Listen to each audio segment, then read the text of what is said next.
Всем привет! Мы продолжаем серию видеороликов под названием «Трудяги», где мы с вами вспоминаем, какие автомобили работали на просторах Советского Союза. И в первой серии я вам показывал грузовые автомобили, и сегодня решил вам показать различные микроавтобусы. И начал вспоминать, какие автомобили мне запомнились с детства, и на самом деле выбор оказался не таким уж и большим. Яразы, Рафики и УАЗики. Конечно, попадались и иномарки, но это больше некое исключение из правил. И в основном иномарки были в крупных городах, они были у посольства, также у различных торговых организаций. В частных руках, естественно, таких машин до некого времени не было. После распада Советского Союза они начали появляться, но мы говорим именно о машинах периода 80-х, 70-х годов. И также покажу вам Dodge Sportsman One от Neoscale Models, очень симпатичная масштабная копия. Если посмотреть на фотографии в интернете, то есть похожий Dodge, только в милицейском исполнении. И вот такие машины тоже попадались в Москве или, возможно, в Санкт-Петербурге. И давайте мы начнем обзор с первой модели слева. Это RAV 977. Это масштабная копия из журнальной серии «Автолегенда СССР». Я думаю, у каждого из вас есть в коллекции хотя бы один рафик. Вполне хорошая масштабная копия. Конечно, тут есть ряд замечаний. Это и не совсем верная геометрия корпуса. И изначально на этом микроавтобусе были переразмеренные колесные диски. И тут я поставил колесики от 21-й «Волги». Они лучше по диаметру. И в плане дизайна они точно такие же, как изначально стояли на данном рафе.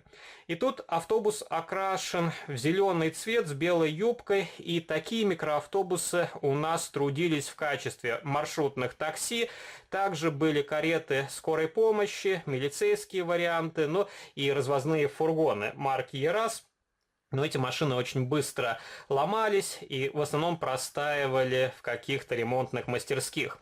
И, например, когда распался Советский Союз, то эту технику быстро сменили иномарки. И я помню, в начале 90-х годов они еще попадались в качестве автомобилей на стоянке, но где-то уже к 96-97 году они практически исчезли с поля зрения. Тут пластиковое днище, вполне нормальная проработка ходовой части для журнального изделия, и вот так выглядит задняя часть. И также будет интересно узнать, помните ли вы подобные рафики, удалось ли вам на них поездить, и пишите, в каких вариантах окраски встречались вам подобные автомобили.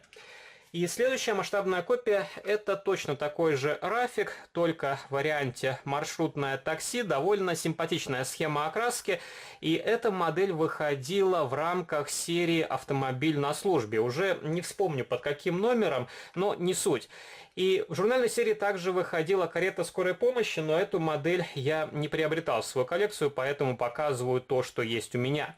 И точно такая же ситуация, как и с предыдущей масштабной копией. Тут я поставил колесные диски и покрышки от 21-й «Волги». Вариант «Милиция» в желтом цвете уже не стал снимать лакокрасочное покрытие, потому что хром на журнальных моделях отвратительного качества, и он попросту стирается от малейшего прикосновения.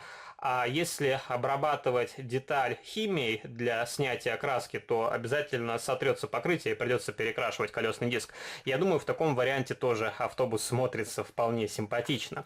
И отличие от предыдущей модели – это хромированная окантовка на фарах ближнего света.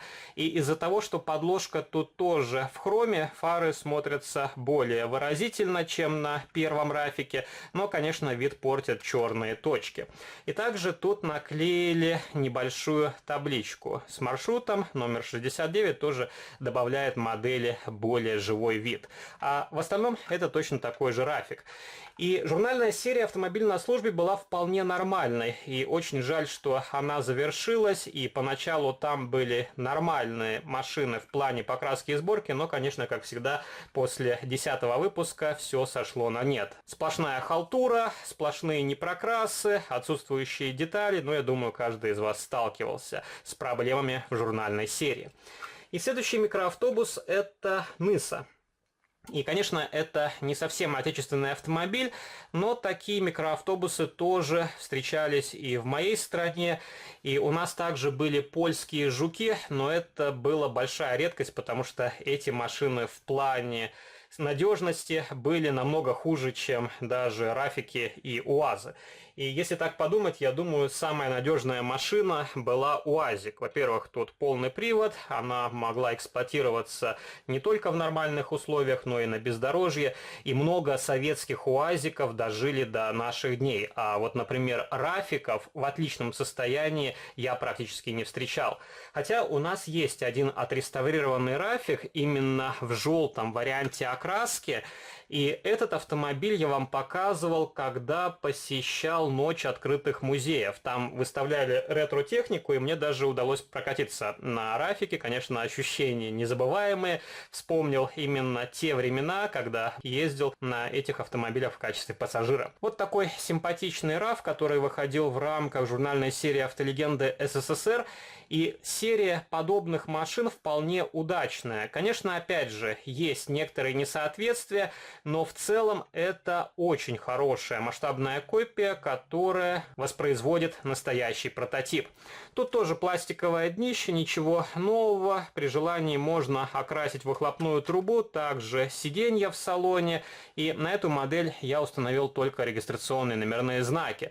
Хотел поначалу окрашивать салоны, но как-то покрасил 20-30 моделей и решил пока забросить эту затею, потому что это отнимает уйму времени, нужно подбирать каждой модели свой цвет интерьера, и, возможно, в будущем потихоньку буду подкрашивать эти масштабные копии, потому что все равно я вам их показываю довольно часто, и эти модели у меня постоянно в ремонте. Как и с настоящими автомобилями, у этих машин постоянно отлетают какие-то детали, например, у меня на милицейском Рафике светотехника лежит в отдельном пакетике, потому что она тоже не фиксируется, и не хотел ее приклеивать обратно, потому что, возможно, эту машину я буду еще полировать. Тут не очень хорошее лакокрасочное покрытие.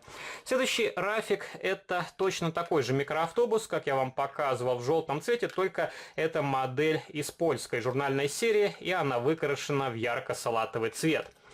И у нас Рафики в основном попадались в синем цвете с белой полоской. Также чуть позже были белые машины, встречались желтые, а вот таких ярко-зеленых я не припомню. Хотя они тоже вполне могли встречаться на дорогах общего пользования.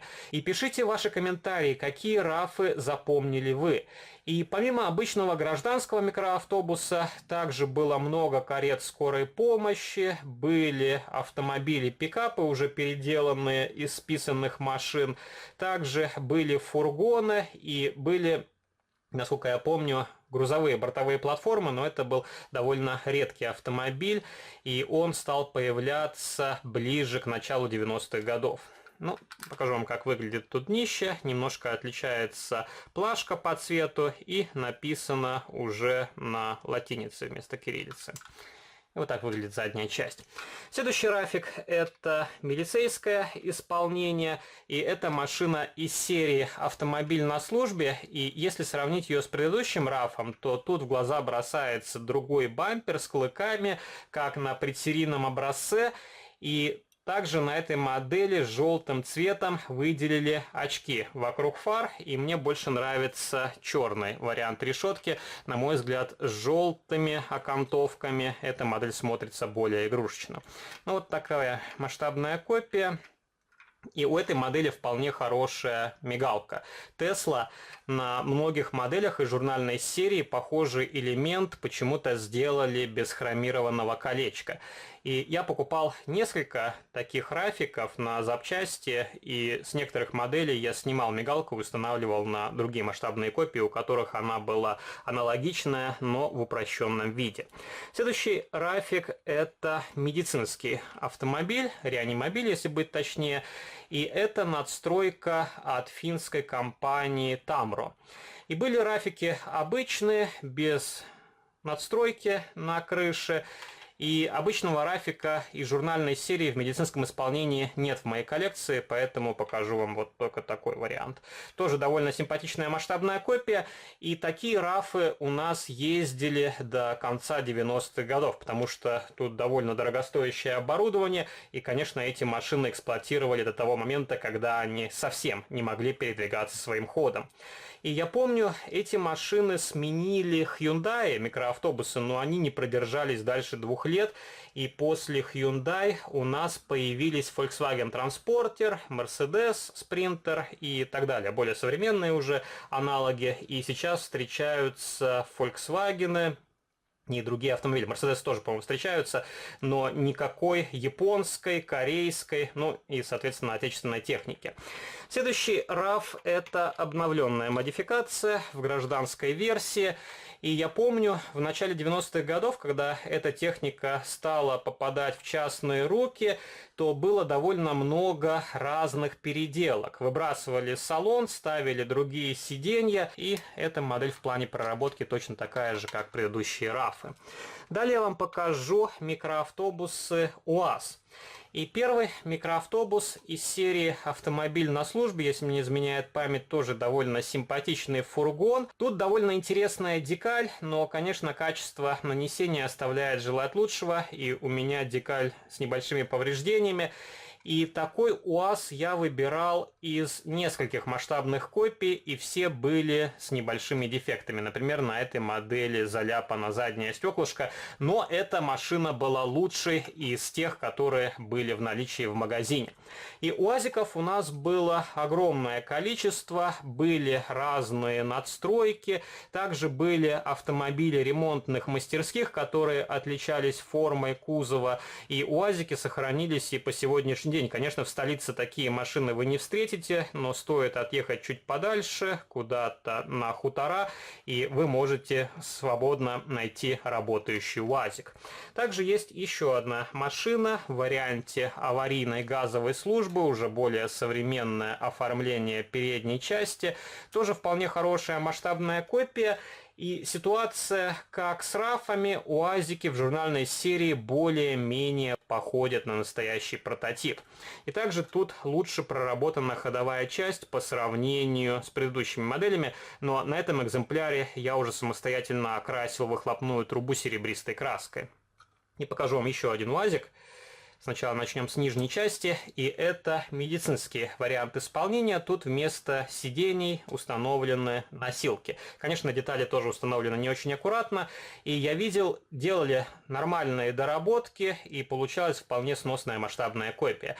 И не стоит забывать, что до сегодняшнего дня в 43-м масштабе промышленных УАЗиков по большому счету больше никто и не делает. Конечно, можно вспомнить старые советские модели, уже последующие новодельные российские, но там один тип микроавтобуса, а тут ранняя модификация, и можно собрать тоже вполне хорошую коллекцию именно из журнальных моделей.